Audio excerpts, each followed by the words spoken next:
آپ نبی صلی اللہ علیہ وسلم کے کاتب بھی تھے۔ حضرت عبداللہ بن رواحہ غزوہ بدر، غزوہ احد، غزوہ خندق، غزوہ حدیبیہ، غزوہ خیبر اور عمرۃ القضاء سمیت تمام غزوات میں رسول اللہ صلی اللہ علیہ وسلم کے ہمراہ شریک رہے۔ آپ غزوہ موتا میں شہید ہوئے۔ غزوہ موتا کے سرداروں میں سے ایک سردار آپ بھی تھے۔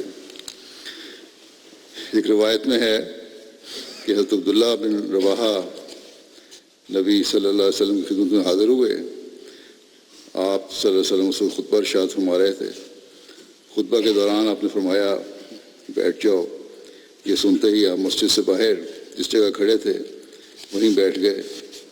جب نبی صلی اللہ علیہ وسلم خطبہ سے فارغ ہوئے اور یہ خبر آپ کو پہنچی تو آپ نے ان سے فرمایا کہ زادک اللہ حرصاً علی طاعت اللہ و طاعت رسول، کہ اللہ کی اطاعت اور اس کی رسول کی اطاعت کی خواہش میں اللہ تمہیں زیادہ بڑھائے۔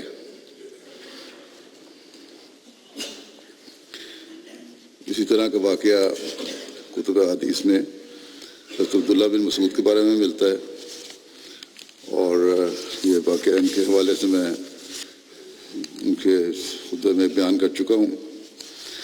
عبداللہ بن مسعود سے بھی یہی روایت ہے، وہ باہر بیٹھے تھے، سونا دروازے میں بیٹھ گئے اور پھر اسی طرح بیٹھے بیٹھے آئے اندر۔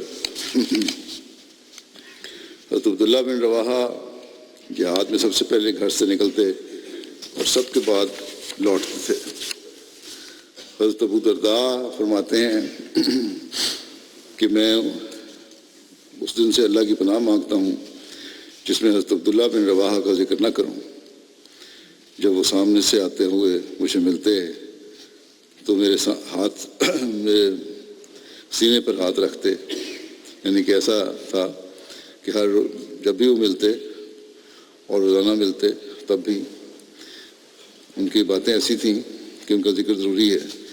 اور پھر بیان کر رہے ہیں آگے کہ جب بھی وہ سامنے سے آتے، مجھے ملنے کے لیے آتے یا مجھے ملتے تو عبداللہ بن رواحہ میرے سینے پہ ہاتھ رکھتے، ابو درداء کہتے ہیں، اور جب وہ جاتے ہوئے مجھے ملتے تو میرے کندھوں کے درمیان میں ہاتھ رکھتے اور مجھ سے کہتے کہ یا اویمر اجلس فلا نومن صاحب، کہ اے اویمر بیٹھو، تھوڑی دیر ایمان تازہ کریں۔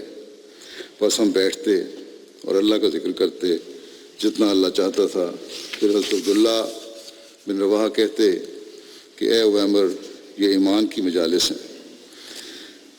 حضرت امام احمد کی کتاب الزہد میں بیان ہے کہ حضرت عبداللہ بن رواحہ جب کسی ساتھی سے ملتے تو کہتے آؤ گھڑی بھر اپنے رب پر ایمان لانے کی یاد تازہ کر لیں۔ اسی میں ہے کہ نبی صلی اللہ علیہ وسلم نے فرمایا کہ اللہ تعالیٰ ابن رواحہ پر رحم فرمائے، اسے ایسی مجالس سے محبت ہے جس پر فرشتے فخر کرتے ہیں۔ حضرت ابو ہریرہ سے مروی ہے کہ نبی کریم صلی اللہ علیہ وسلم نے فرمایا نعم الرجل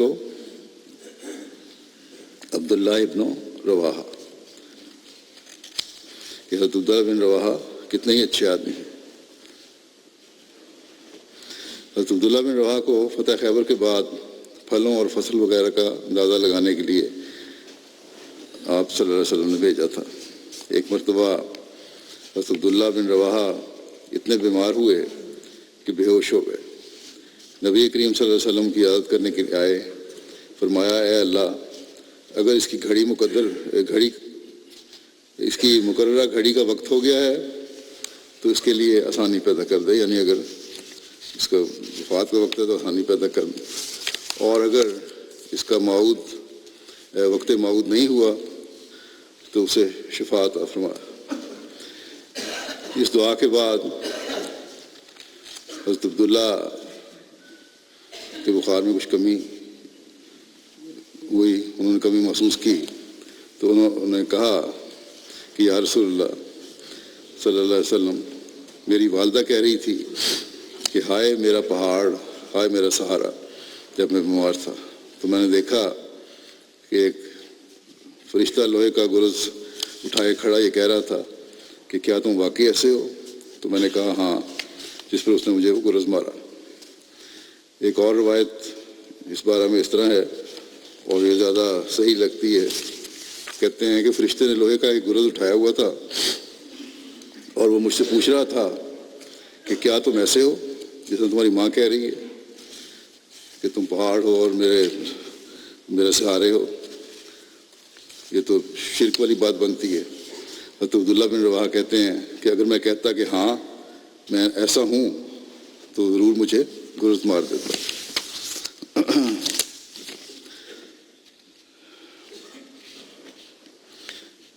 آپ شاعر بھی تھے اور ان شاعروں میں سے تھے جو نبی کریم صلی اللہ علیہ وسلم کی طرف سے مخالفین کی بیہودہ گوئیوں کا جواب دیا کرتے تھے۔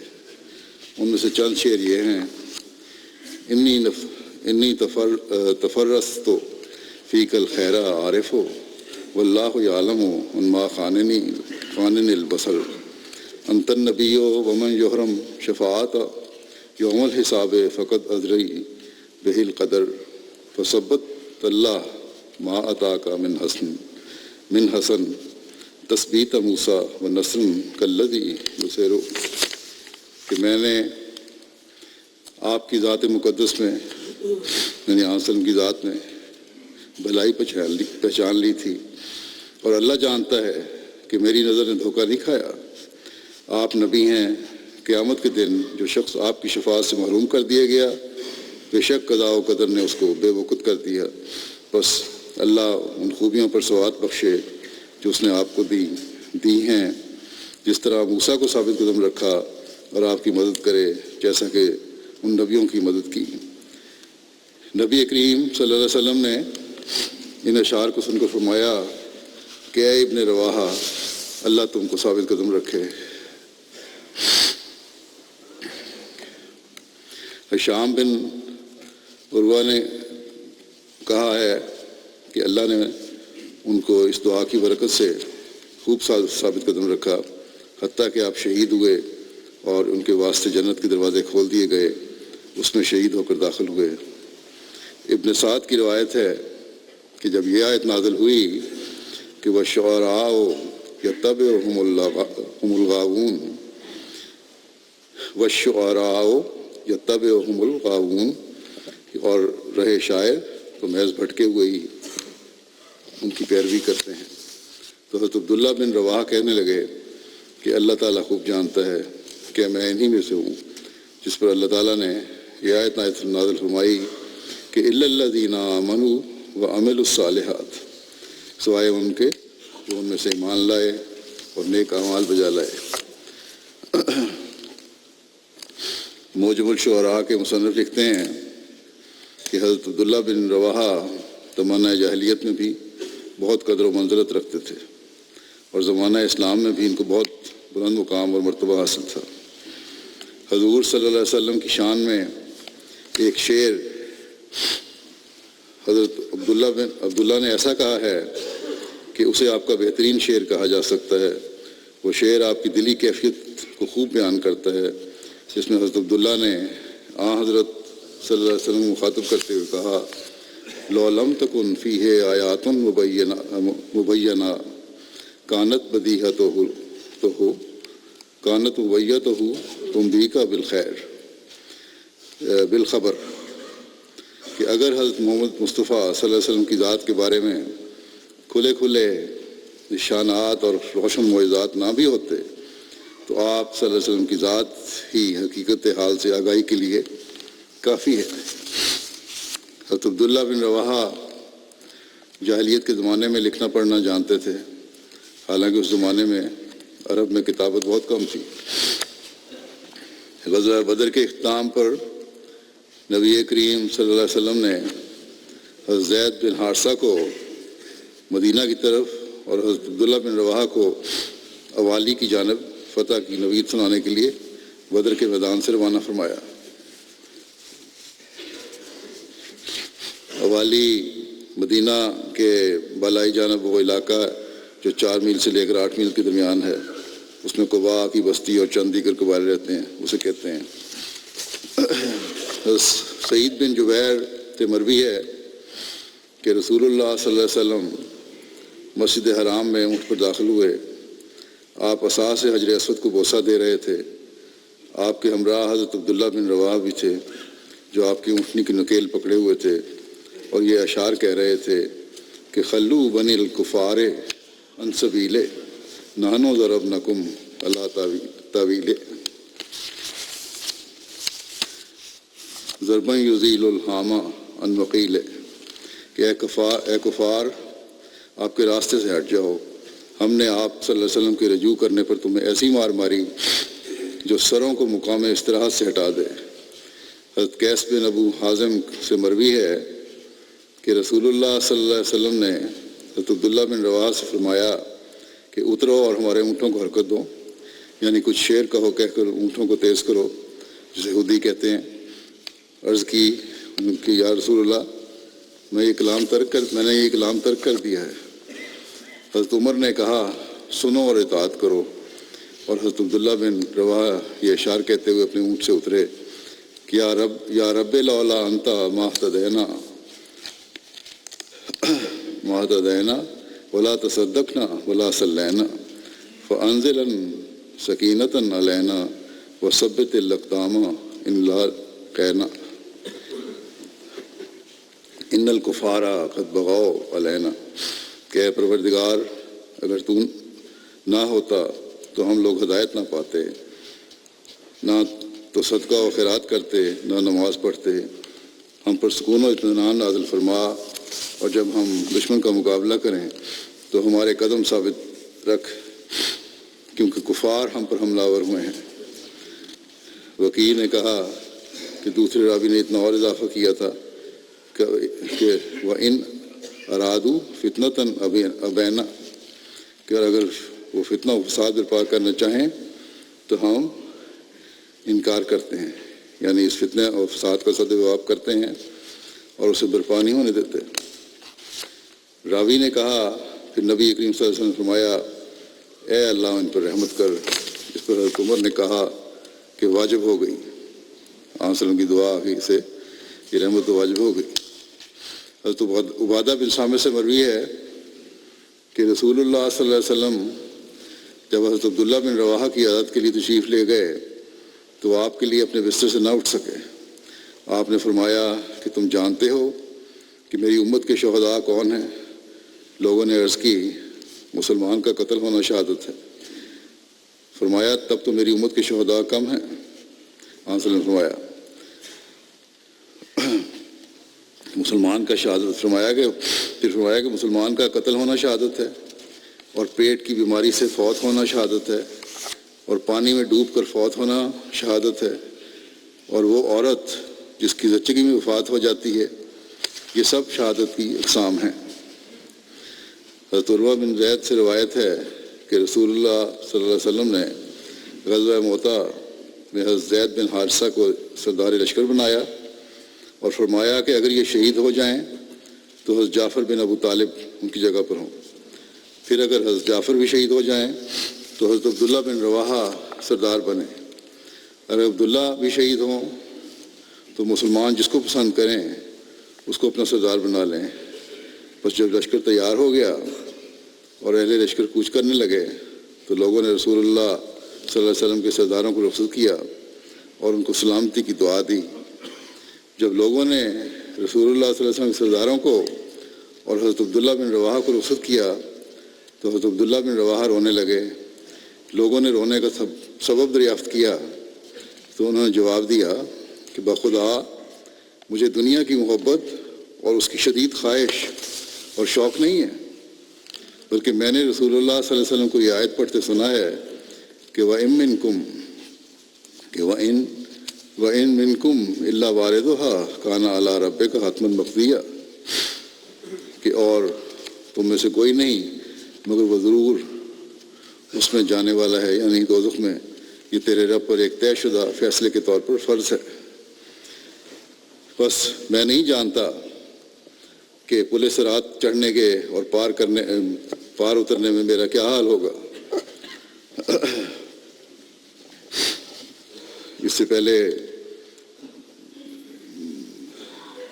کی آیت میں دوزخ کا ذکر ہے، اس لیے ان کو خوف پیدا ہوا تھا، ورنہ دوسری آیات میں صاف ظاہر ہے کہ مومن اور اللہ تعالیٰ کی راہ میں جہاد کرنے والے کے بارے میں یہ ذکر نہیں ہے۔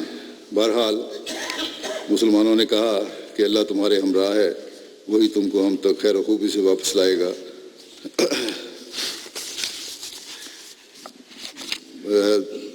تفسیر صغیر کی حاشیے میں لکھا ہے، اور تفسیر کبیر میں دونوں طرح ہے کہ ایک تو مومنوں کے لیے نہیں ہے یہ، کافروں کے لیے، لیکن حضرت مسیح علیہ السلام نے اور حدیث سے اس بارے میں تشریح بھی فرمائی ہے، جس کا خلاصہ یہ ہے جو حاشیے میں لکھا ہے تفسیر صغیر کے بھی، کہ قرآن کریم مجید سے معلوم ہوتا ہے کہ دوزخیں دو ہیں، ایک اس دنیا کی اور ایک اگلے جہان کی۔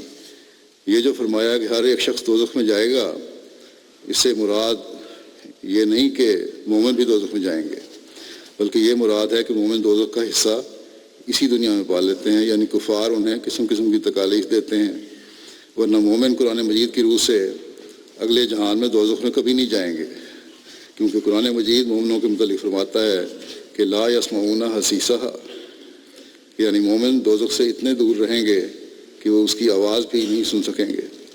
پس مومنوں کے دوزخ میں جانے سے مراد ان کا دنیا میں تکالیف اٹھانا ہے۔ رسول کریم صلی اللہ علیہ وسلم نے بخار کو بھی ایک قسم کا دوزخ قرار دیا ہے، فرمایا الحما حظو کل مومن من النار، یعنی بخار دوزخ کی آگ کا مومن کے لیے ایک حصہ ہے۔ یہ تھوڑی سی وضاحت ہے اس کی۔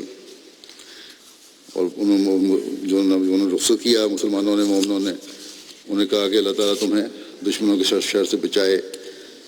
حضرت عبداللہ بن رواحہ نے اس وقت یہ اشعار پڑھے کہ لکننی اسأل الرحمن مغفرہ و ضربتاً ذات فرغن یقذف الزبدہ و طعنتاً بیدہ حرانہ مجہزہ بحربت تنفذ العشاء والکبدہ حتیٰ یقولوا اذا مروا علی جدسی یا ارشد اللہ من غاز وقد رشد۔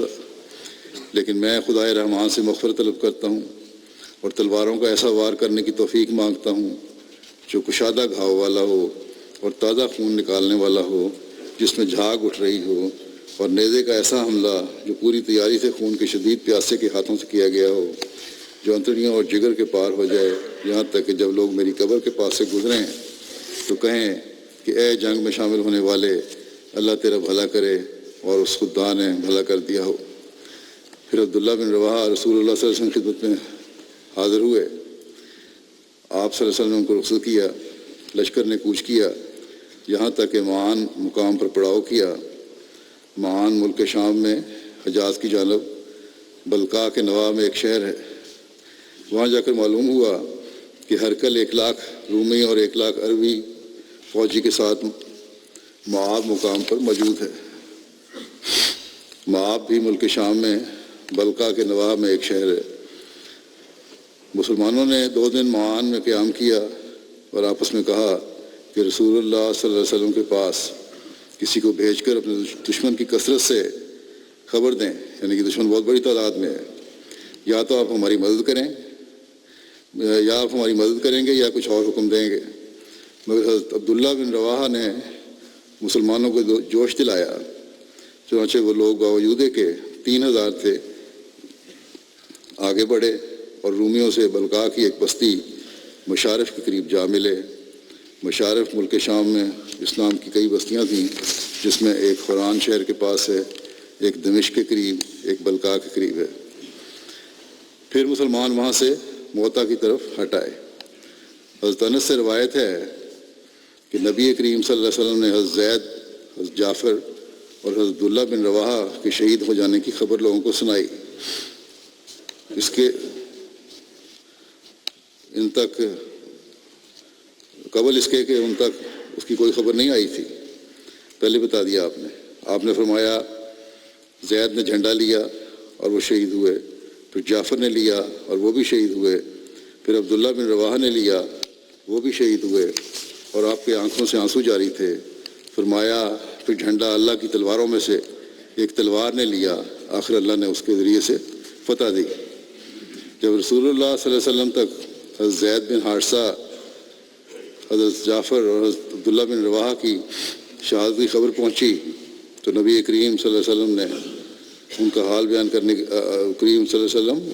کرنے کے لیے کھڑے ہوئے اور حضرت زید کے ذکر سے آغاز فرمایا۔ آپ نے فرمایا اللہم اغفر لزید، اللہم اغفر لزید، اللہم اغفر لزید، اللہم اغفر لجعفر ولعبد اللہ بن رواحہ، کہ اے اللہ زید کی مغفرت فرما، اے اللہ زید کی مغفرت فرما، اے اللہ زید کی مغفرت فرما، اے اللہ جعفر اور عبداللہ بن رواحہ کی مغفرت فرما۔ حضرت عائشہ رضی اللہ عنہا بیان فرماتی ہیں کہ جب حضرت زید بن حارثہ، حضرت جعفر اور حضرت عبداللہ بن رواحہ شہید ہو گئے تو رسول اللہ صلی اللہ علیہ وسلم مسجد میں بیٹھ گئے، آپ کے چہرے سے غم و حزن کا اظہار ہو رہا تھا۔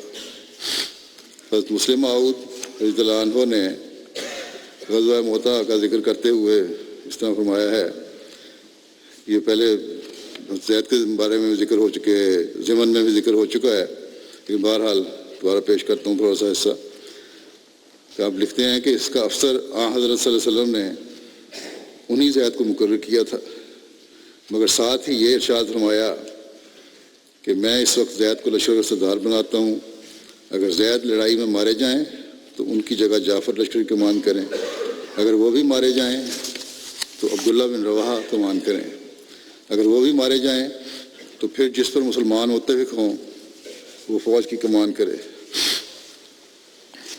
جس وقت آپ نے ارشاد فرمایا اس وقت ایک یہودی بھی آپ کے پاس بیٹھا ہوا تھا، اس نے کہا کہ میں آپ کو نبی تو نہیں مانتا، لیکن اگر آپ سچے بھی ہوں تو ان تینوں میں سے کوئی بھی زندہ بچ کر نہیں آئے گا، کیونکہ نبی کے منہ سے جو بات نکلتی ہے وہ پوری ہو کر رہتی ہے۔ وہ یہودی حضرت زید کے پاس گیا اور انہوں نے بتایا کہ اگر تمہارا رسول سچا ہے تو تم زندہ واپس نہیں آؤ گے۔ حضرت زید نے فرمایا زندہ آؤں گا یا نہیں آؤں گا اس کو تو اللہ ہی جانے، مگر ہمارا رسول صلی اللہ علیہ وسلم ضرور سچا ہے۔ یعنی نہ مانتے ہوئے بھی یہودی اس بات پر یقین رکھتا تھا کہ آپ کی بات پوری ہوگی، لیکن پھر بھی ہٹ ڈرمی ہوتی ہیں لوگوں کی جنہوں نے نہیں ماننا۔ اب لکھتے ہیں کہ اللہ تعالیٰ کی حکمت ہے کہ یہ واقعہ بالکل اسی طرح پورا ہوا۔ پہلے حضرت زید شہید ہوئے، ان کے بعد حضرت جعفر نے لشکری کمان سنبھالی، وہ بھی شہید ہو گئے، ان کے بعد حضرت عبداللہ بن رواحہ نے لشکری کمان سنبھالی لیکن وہ بھی مارے گئے، اور قریب تھا کہ لشکر میں انتشار پیدا ہو جاتا کہ حضرت خالد بن ولید نے بعض مسلمانوں کے کہنے سے جھنڈے کو اپنے ہاتھ میں پکڑ لیا۔ اللہ تعالیٰ نے ان کے ذریعے مسلمانوں کو فتح دی اور وہ خیریت سے لشکر کو واپس لے آئے۔ یہ واقعہ اب جو بیان کرنے لگا ہوں میں یہ پہلے ہی بیان ہو چکا ہے، لیکن اس میں حضرت عبداللہ بن رواحہ کے اخلاص و وفا اور حضرت صلی اللہ علیہ وسلم سے محبت کا اظہار اور اسلام سے محبت کا اظہار ہوتا ہے، اس لیے یہاں بیان کرنا ضروری ہے۔ حضرت عروہ سے روایت ہے کہ حضرت اسامہ بن زید نے انہیں بتایا کہ نبی صلی اللہ علیہ وسلم ایک گدھے پر سوار ہوئے جس پر پالان تھا اور اس کے نیچے فدق کے علاقے کی چادر تھی۔ آپ نے اپنے پیچھے اسامہ کو بٹھایا ہوا تھا۔ آپ حضرت سعد بن عبادہ کی عادت کے لیے بنو حارث بن خزرج قبیلہ میں تشریف لے گئے۔ یہ بدر کے واقعے سے پہلے کی بات ہے۔ آپ صلی اللہ علیہ وسلم ایک مجلس کے پاس سے گزرے جس میں مسلمان اور مشرکین اور یہود ملے جلے بیٹھے تھے، ان میں عبداللہ بن ابی بھی تھا اور اس مجلس میں حضرت عبداللہ بن رواحہ بھی تھے۔ جب مجلس میں گرد پہنچی سواری کی تو عبداللہ بن ابی نے اپنی ناک اپنی چادر سے ڈھانک لی، پھر کہنے لگا کہ ہم پر گرد نہ اڑاؤ۔ نبی صلی اللہ علیہ وسلم نے انہیں السلام علیکم کہا، پھر ٹھہرے اور سواری سے اترے اور انہیں اللہ کی طرف بلایا اور ان پر قرآن پڑھا۔ عبداللہ بن ابی کہنے لگا کہ اے شخص، یہ اچھی بات نہیں، اگر جو تم کہتے ہو سچ ہے تو ہماری مجالس میں ہمیں تکلیف نہ دو اور اپنے ڈیرے کی طرف لوٹ جاؤ اور جو تمہارے پاس آئے اس کے پاس بیان کرو۔ حضرت عبداللہ بن رواحہ نے فوراً عرض کیا کہ یا رسول اللہ آپ ہماری مجالس میں تشریف لایا کریں، ہم یہ پسند کرتے ہیں۔ اور کوئی خوف نہیں انہوں نے کھایا اس وقت اور کوئی پرواہ نہیں کی کسی کی۔ بعد میں وہاں جھگڑا بھی ہوا، لیکن بہرحال ان کا اپنا ایک کردار تھا۔ حضرت ابن عباس سے روایت ہے کہ حضرت صلی اللہ علیہ وسلم نے ایک مہم میں اصحاب کو بھیجا جس میں حضرت عبداللہ بن رواحہ بھی شامل تھے۔ جمعے کا دن تھا، مہم میں شامل باقی اصحاب تو روانہ ہو گئے۔ انہوں نے کہا کہ میں پیچھے رہ کر حضرت عبداللہ بن رواحہ نے کہا کہ پیچھے رہ کر جمعہ کی نماز رسول اللہ صلی اللہ علیہ وسلم کے ساتھ ادا کر کے ان سے جا ملوں گا۔ پھر جب وہ رسول اللہ صلی اللہ علیہ وسلم کے ہمراہ نماز پڑھ رہے تھے تو آپ نے انہیں دیکھ کر فرمایا تجھے کس چیز نے اپنے ساتھیوں کے ساتھ روانہ ہونے سے روک دیا؟ انہوں نے عرض کی کہ میری خواہش تھی کہ میں آپ کے ہمراہ نماز جمعہ ادا کروں پھر ان سے جا ملوں۔ حضور نے فرمایا کہ زمین میں جو کچھ ہے اگر تم سب خرچ کر ڈالو تو جو لوگ مہم پر روانہ ہو گئے ہیں تم ان کے فضل کو نہیں پا سکتے۔ اس لیے فرمایا کہ جو مہم میں نے روانہ کی ہے اس کی اس وقت نماز جمعہ سے زیادہ اہمیت ہے، راستے میں تم لوگ پڑھ سکتے تھے۔ حضرت ابو درداء بیان کرتے ہیں کہ ایک دفعہ ہم حضرت صلی اللہ علیہ وسلم کے ساتھ رمضان کے مہینے میں شدید گرمی میں نکلے اور گرمی اتنی شدید تھی کہ ہم میں سے ہر کوئی سروں کو گرمی سے بچانے کے لیے ہاتھوں سے ڈھانپتے تھے اور ہمیں کوئی روزہ دار نہیں تھا سوائے رسول اللہ صلی اللہ علیہ وسلم کے اور حضرت عبداللہ بن رواحہ کے۔ مرزا بشیر احمد صاحب نے تحریر فرمایا ہے کہ مدینے کے قیام کا سب سے پہلا کام مسجد نبوی کی تعمیر کا تھا۔ جس جگہ آپ کی اونٹنی آ کر بیٹھی تھی وہ مدینے کے 2 مسلمان بچوں سہل اور سہیل کی ملکیت تھی۔ حضرت اسد بن زرارہ کی نگرانی میں وہ رہتے تھے۔ یہ ایک افتادہ جگہ تھی جس کے ایک حصے میں کہیں کہیں کھجوروں کے درخت تھے اور دوسرے حصے میں کچھ کھنڈرات وغیرہ تھے۔ حضرت صلی اللہ علیہ وسلم نے اسے مسجد اور اپنے حجرات کی تعمیر کے لیے پسند فرمایا اور 10 دینار یعنی قریباً 90 روپے میں یہ خرید لی گئی اور جگہ کو ہموار کر کے اور درختوں کو کاٹ کر مسجد نبوی کی تعمیر شروع ہو گئی۔ حضرت صلی اللہ علیہ وسلم خود دعا مانگتے ہوئے حضرت صلی اللہ علیہ وسلم نے خود دعا مانگتے ہوئے سنگ بنیاد رکھا اور جیسا کہ قباء کی مسجد میں ہوا تھا صحابہ نے معماروں اور مزدوروں کا کام کیا، جس میں کبھی کبھی حضرت صلی اللہ علیہ وسلم خود بھی شرکت فرماتے تھے۔ بعض اوقات اینٹیں اٹھاتے ہوئے صحابہ حضرت عبداللہ بن رواحہ انصاری کا یہ شعر پڑھتے تھے کہ حاضل ہمالو لا ہمالا خیبر حاضر ابرو ربنا و اتھر، یعنی یہ بوجھ خیبر کے تجارتی مال کا بوجھ نہیں ہے جو جانوروں پر لاد کر آیا کرتا ہے، بلکہ اے ہمارے مولا یہ بوجھ تقوی اور طہارت کا بوجھ ہے جو ہم تیری رضا کے لیے اٹھاتے ہیں۔ اور کبھی کبھی صحابہ کام کرتے ہوئے عبداللہ بن رواحہ کا یہ شعر پڑھتے تھے کہ اللہم ان الاجرا اجر الاخرہ فرحم الانصارا والمہاجرہ، کہ اے اللہ، اے ہمارے اللہ، اصل اجر تو صرف آخرت کا اجر ہے، بس تو اپنے فضل سے انصار و مہاجرین پر اپنی رحمت نازل فرما۔ جب صحابہ یہ اشعار پڑھتے تھے تو بعض اوقات حضرت صلی اللہ علیہ وسلم بھی ان کی آواز کے ساتھ آواز ملا دیتے تھے اور اس طرح ایک لمبے عرصے کی محنت کے بعد یہ مسجد مکمل ہوئی۔ یہ ذکر ہے حضرت عبداللہ بن رواحہ کا، اور کیونکہ ایک جنازہ بھی میں نے پڑھانا ہے اور مرحوم کا ذکر بھی کرنا ہے، اس لیے آج ایک صحابی کا ذکر کر رہا ہوں۔ اب جیسا کہ میں نے کہا کہ ایک مرحوم کا ذکر کرنا ہے، یہ ہیں ہمارے محترم ڈاکٹر لطیف احمد قریشی صاحب جو منظور احمد قریشی صاحب کے بیٹے تھے۔ 19 جنوری 2020 کو دوپہر 1 بجے قریب اپنے گھر میں تقریباً 80 سال کی عمر میں بقضاء الہی وفات پا گئے ہیں۔ انا للہ و انا الیہ راجعون۔ اللہ تعالیٰ کے فضل سے ہم اسی تھے۔ اجمیر شریف انڈیا میں پیدا ہوئے تھے، اور 1937 میں ان کے والد نے منظور قریشی صاحب نے حضرت مسلم موعود کے ہاتھ پر بیعت کی تھی۔ ان کی والدہ مکرمہ منصورہ بشرا صاحبہ ہیں، وہ حضرت مسیح موعود علیہ السلام کے صحابی حضرت منشی فیاض علی صاحب کپور تھلوی کی نواسی اور حضرت شیخ عبدالرشید میرٹھی کی پوتی ہیں، وہ بھی حیاتی ہیں۔ ڈاکٹر قریشی صاحب کے والدین قیام پاکستان کے وقت ہجرت کر کے لاہور آ گئے تھے۔ یہیں انہوں نے میٹرک کا امتحان پاس کیا، اس میں اچھی پہلی پوزیشن لی، پھر کنگ میڈیکل کالج میں داخل ہوئے، اور بڑی اس وقت زمانے کے سب سے چھوٹی عمر کے طالب علم تھے جنہوں نے MBBS کیا۔ وہاں کے پرنسپل نے ان کو بڑا خاص طور پہ اس کا ذکر کیا، اور 1961 میں پھر یہ مزید تعلیم کے لیے انگلستان آ گئے، اور یہاں پہلے بچوں کے امراض میں ڈپلومہ کیا، پھر MRCP کی ڈگری حاصل کی، پھر یوول سمرسیٹ میں کنسلٹنٹ کی جاب ان کو مل گئی، وہاں خصوصی کے ساتھ دل کے امراض میں مہارت حاصل کی۔ 1968 میں خلیفۃ مسیح ثالث رحمہ اللہ تعالیٰ نے ڈاکٹر صاحب کو فرمایا کہ آپ ہمارے پاس کب آ رہے ہیں؟ تو ڈاکٹر صاحب نے فرمایا جب آپ حکم دیں۔ چنانچہ آپ نے کہا آپ آ جائیں۔ چنانچہ انگلستان ترک کر کے ربا منتقل ہو گئے، اور فضل ہسپتال ربا میں ڈاکٹر صاحب کا تقرر ہوا، اور پھر یہ لمبا عرصہ وہاں کام کرتے رہے۔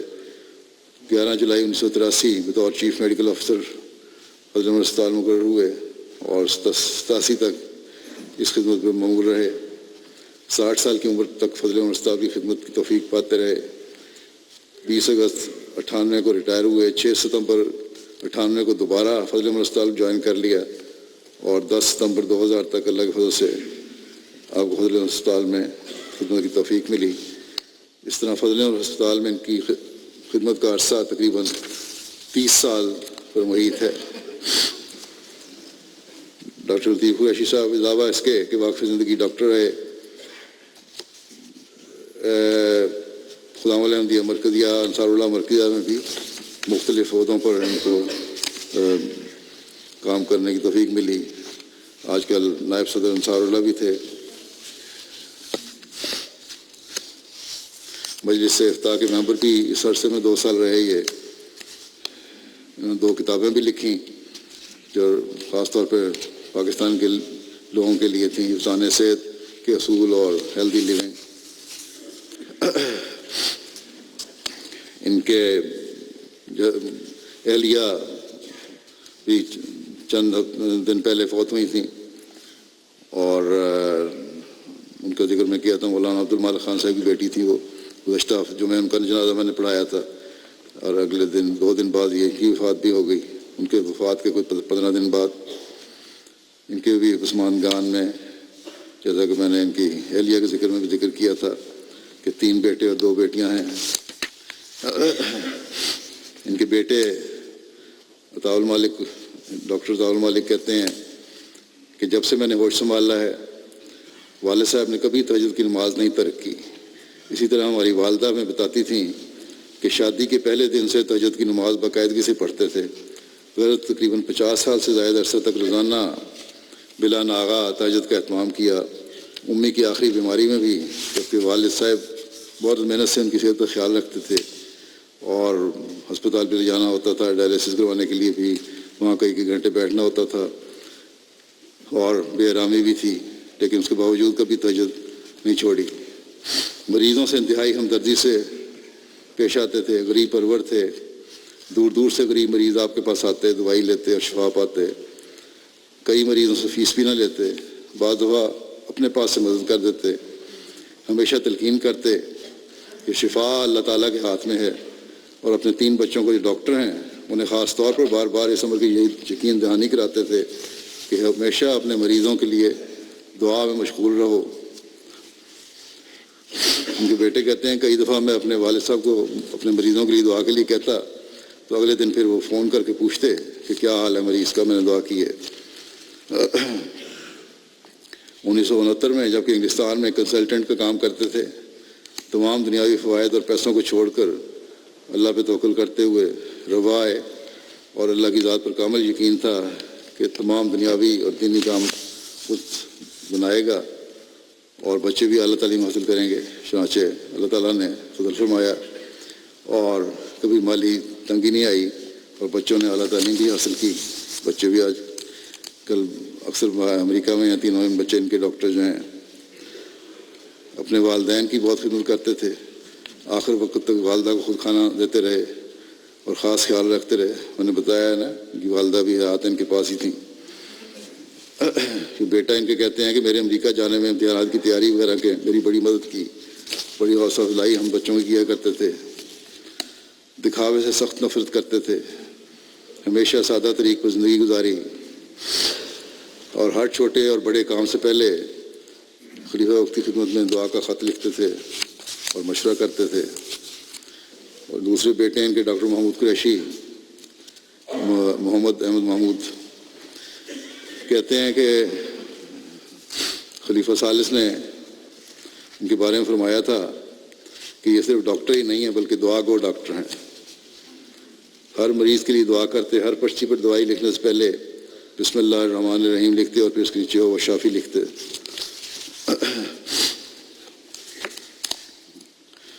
اور اسی طرح دوسرے ڈاکٹروں کو نصیحت کرتے تھے کہ دعا کیا کرو مریضوں کے لیے کیونکہ اصل شفا اللہ تعالیٰ کے ہاتھ میں ہے. اب آخری کہتے ہیں کہ میری جو والدہ کی وفات ہو گئی ہے, شور کوٹ سے ایک مریض آیا اس وقت بھی, تو کہیں جا رہے تھے, گاڑی میں بیٹھے ہوئے تھے, گاڑی سے اتر کر مریض کو دیکھا اور اس کو نسخہ لکھ کے دیا. اور اکثر مریضوں کو اپنی جیب سے دوائی خرچ کر کے خرید کر دیتے تھے. ان کی بیٹی کہتی ہیں کہ ایک عورت نے مجھے بتایا کہ ان کے والد کو ہارٹ اٹیک ہوا تو وہ گھر میں تنہا تھے, یعنی والد اس عورت کے.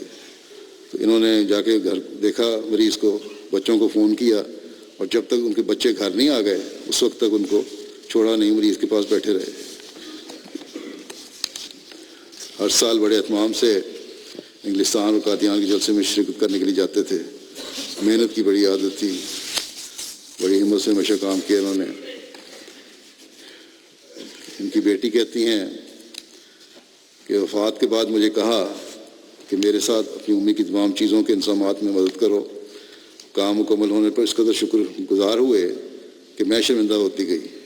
اور ایک بات یہ کام کرتے ہوئے بار بار مجھے کہتے تھے کہ بیٹی سب کام جلدی جلدی آج ہی مکمل کر لو کیونکہ میرے پاس زیادہ وقت نہیں ہے. اس وقت تو میں نے زیادہ دھیان نہیں دیا ان کی بات پر اور زیادہ پوچھا بھی نہیں. اور پھر کیونکہ بہت زیادہ اپنی خوابیں وغیرہ بھی نہیں بجایا کرتے تھے, مگر بعد میں بھائی نے بتایا کہ آپ نے اپنے بارے میں خواب دیکھی تھی اور کہا تھا کہ میرا وقت اب کم ہے. وفات سے 1 گھنٹہ قبل بھی صبح 9 بجے سے 1 بجے تک اپنے گھر سے ملکہ کلینک میں مریض دیکھ رہے تھے. 1 بجے گھر آئے, وضو کر کے مسجد مبارک میں نماز پڑھنے کا ارادہ تھا. بستر پر بیٹھ کر جوتے اتارتے اچانک ان کو میسو ہارٹ اٹیک ہوا اور اپنے مولا کے حضور حاضر ہو گئے. ہمسایوں سے پیار کا تعلق تھا اور ہمسائے بھی ان کا بہت خیال رکھا کرتے تھے. شعر اور ادبی شوق بھی تھا. در سنین, کلام محمود اور در کی نظمیں پڑھا کرتے تھے بڑے ترنم سے. کئی کیسٹ بھی انہوں نے ریکارڈ کروائے. اچھے شعر کو خوبصورت علمی ذوق رکھنے والے تھے. سید حسین احمد مربی سلسلہ ہے, ان کے ہمزول بھی ہیں. وہ کہتے ہیں کہ ڈاکٹر صاحب نے بتایا کہ لاہور سے جب ٹرین پر اترے, جب لندن سے گئے ہیں پاکستان خدمت کے لیے جماعت کی ہسپتال کی, تو سیدھے پرائیویٹ سیکٹر کے دفتر میں چلے گئے. اس خلیفہ مسیح ثالث نے انہیں اندر بلا لیا اور پھر انہوں نے جب پوچھا کہ آ گئے تو نے کہا جی حضور حاضر ہو گیا ہوں. تو انہوں نے پھر حضور نے فرمایا کہ آپ کا جو گھر میں نے سفیدی وغیرہ کروا کر بند کر دیا ہے, آپ جائیں اور اس میں چابی لے لیں ناظر اعلیٰ سے اور وہاں رہیں. کہتے جب میں نے گھر گیا تو کھولا تو ان پر 2 چپائیاں پڑی ہوئی تھیں. پھر مزید چپائیاں جا کے انہوں نے اپنے لیے خرید دیں, گھر کا سامان لیا اور ہمارے عیش اختیار کر لی. کوئی نخرہ نہیں تھا, کوئی کچھ نہیں تھا کہ بولے ایسے گیا ہوں میں. اور جلسے کے دنوں میں بھی پہلے سال ہی جلسے پہ ان کے مہمان آ گئے تو خود پرالی پر سوتے تھے اور اپنا گھر جو تھا وہ مہمانوں کو دے دیا. اپنے سسر مولانا عبد المالک خان صاحب کی بڑی خدمت کی, اپنی ساس کی بڑی خدمت کی. ڈاکٹر صاحب بتایا کرتے تھے, حسین صاحب کہتے ہیں کہ ڈاکٹر صاحب کہتے تھے کہ میرے ساتھی ڈاکٹر جو بڑے بڑے عہدوں پر فائز تھے مجھے پوچھتے تھے کہ تم روا جیسی چھوٹی سی بستی میں جو کام کرتے اس کا معاوضہ تمہیں کیا ملتا ہے. کہتے ہیں میں جواب دیا کرتا تھا کہ لوگوں کو اندازہ نہیں ہو سکتا اور نہ ہی آپ لوگ سمجھ سکتے ہیں کہ میں روا میں بیٹھ کر جو کام کر رہا ہوں اس کا کیا معاوضہ ہے. جو دعائیں ہیں اس کا کوئی معاوضہ کا اس کی قیمت نہیں ہے. صحابہ حضرت مسیح موعود علیہ الصلوۃ والسلام, حضرت نواب مبارکہ بیگم صاحبہ, حضرت سید احمد الحفیظ بیگم صاحبہ وغیرہ کی خدمت کی توفیق ملی. حضرت خلیفہ مسیح ثالث کی وفات کے وقت اسلام آباد میں حضور کے پاس رہے. اسی طرح اور بزرگوں کی خدمت کی توفیق ملی ان کو. ڈاکٹر عبد الخالق صاحب کہتے ہیں کہ اگر میں یہ لکھوں کہ غریبوں کا ڈاکٹر اس شہر سے رخصت ہو گیا تو مبالغہ نہ ہوگا. آپ نے نصف صدی سے زائد عرصہ اس علاقے کے غریب نادار مریضوں کی بلا امتیاز مذہب و ملت خدمت کی ہے. آپ ہسپتال کے چیف میڈیکل افسر تھے جب, تو ہسپتال کی مختلف اشیاء کی خرید کے لیے خود لاہور جاتے, مارکیٹ سے ریٹس کا جائزہ لے کر اچھی اور معیاری اشیاء خرید کر لاتے اور اکثر سارا دن اس میں خرچ ہو جاتا. تاہم جماعتی اموال کو درد اور دیانتداری سے خرچ کرنا بھی آپ کا وصف تھا. ہسپتال میں الٹرا ساؤنڈ اور اینڈوسکوپی کے شعبہ جات کا آغاز بھی آپ نے کیا. ابتدا میں پیدل اور سائیکل پر بعض بزرگ ہستیوں اور صحابہ مسیح علیہ السلام کو ان کے گھر جا کر دیکھا کرتے تھے, ادویات دیتے تھے. فضل عمر ہسپتال کے حوالے سے کہا کرتے تھے کہ خلفائے احمدیت کی دعائیں اس کے ساتھ ہیں اور میں نے علاج معالجہ کے حوالے سے اللہ تعالیٰ کے فضل سے یہاں بہت سے معجزے ہوتے دیکھے ہیں. ڈاکٹر سلطان بشیر صاحب لکھتے ہیں کہ فضل عمر ہسپتال کی خدمت جو اندازاً 30 سال پر میت ہے, اس دوران ان پر بعض ابتلا بھی آئے اور خدا تعالیٰ کی عاجز و درویش بندہ سر تسلیم خم کرتا رہا اور کوہ وقار بن کر خدا تعالیٰ کے حضور دعا گو رہا. اور یہ سلطان بشیر صاحب نے صحیح لکھا ہے. بعض باتیں میرے علم میں بھی ہیں اور مجھے پتہ ہے بڑے وقار سے انہوں نے کوئی حرف شکایت لائے بغیر بعض جو مشکلات پیش آئیں یا ابتلا جو آئے ان کو برداشت کیا اور اللہ تعالیٰ نے پھر ان کو نوازا بھی بہت. پھر اور کبھی کوئی شکایت عہدیداروں کے متعلق شکایت یا اپنے ساتھیوں کے متعلق شکوہ یا کوئی زیادتی کبھی دوسروں سے بیان نہیں کی. ڈاکٹر سلطان بشیر صاحب لکھتے ہیں کہ مجھے یاد ہے یہ صرف امیروں کا یا بزرگوں کا نہیں, ہر ایک کا علاج کا ان کی تھی یہ وصف جیسا کہ بتایا گیا ہے. اب ایک واقعہ بیان کرتے ہیں ڈاکٹر سلطان بشیر صاحب کہ ایک دفعہ دوپہر کے وقت رحمت علی صاحب ڈرائیور کی اہلیہ ایمرجنسی میں آئیں. میں نے انہیں ہسپتال آنے کی درخواست کی ڈاکٹر صاحب کو, تو چند منٹ میں اپنے گھر دارالعلوم شرقی سے تشریف لے آئے. خیر ہسپتال میں بھی نہیں تھا, ربا کا بالکل دوسرے کنارے پہ محلہ ہے, وہاں ان کا گھر تھا, وہاں سے فوراً آ گئے. جماعت کے وفادار تھے. کئی مرتبہ ایسا ہوا کہ ہم نوجوان ڈاکٹرز اپنے افسر بالا کی حد سے متجاوز تعدیبی سختیوں سے جز بوز ہوتے تو ہمیں بڑے پیار سے بیٹھ کر سمجھاتے کہ ہمیں ہر حال میں نظام کی اطاعت کرنی ہے اور صبر کا مظاہرہ کرنا ہے. اور ان کی میلیہ جب وفات ہوئی ہے شوکت صاحبہ کی, اس اگلے دن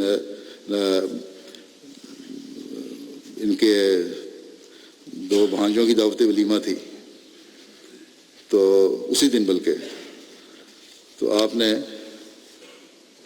دلہا کے گھر جا کے بتایا کہ میری اہلیہ کی وفات ہو گئی ہے, مگر آپ فنکشن ضرور کریں, اپنے فنکشن کو بند نہ کریں, کیونکہ ان کی اہلیہ دلہا کی جیسا کہ میں نے کہا خالہ تھیں, 2 دلہا تھے لڑکے ان کے حسین صاحب کے, دونوں کا بھی دعوت ولیمہ تھی.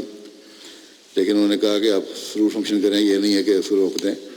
اور ان کے بیٹے ڈاکٹر محمود نے کہا کہ میں پھر دعوت پہ نہیں جاتا, گھر رہتا ہوں. انہوں نے کہا نہیں, خدا تعالیٰ کی رضا پر راضی رہنے کی تلقین رانی رہنا چاہیے, اس کی تلقین کی. اور کہتے ہیں یہ کہا کہ ایسے ہی موقعوں پر تو انسان کی آزمائش ہے اور صبر اور رضا اللہ تعالیٰ کی رضا کا پتہ چلتا ہے۔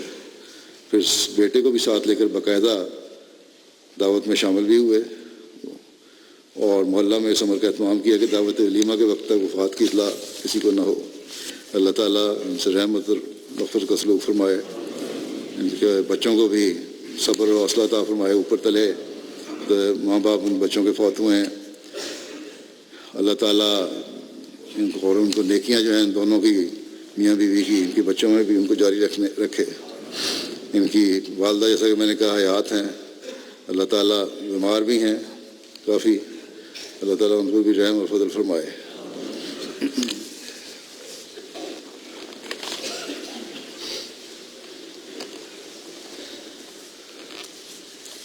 الحمد للہ نحمده ونستعینه ونستغفره ونؤمن به ونتوکل علیہ ونعوذ باللہ من شرور انفسنا ومن سیئات اعمالنا من يهده الله فلا مضل له ومن يضلل فلا هادي له ونشهد أن لا إله إلا الله ونشهد أن محمدا عبده ورسوله عباد الله رحمكم الله إن الله يأمر بالعدل والإحسان وإيتاء ذي القربى وينهى عن الفحشاء والمنكر والبغي يعظكم لعلكم تذكرون اذكروا الله يذكركم وادعوه يستجب لكم ولذكر الله أكبر۔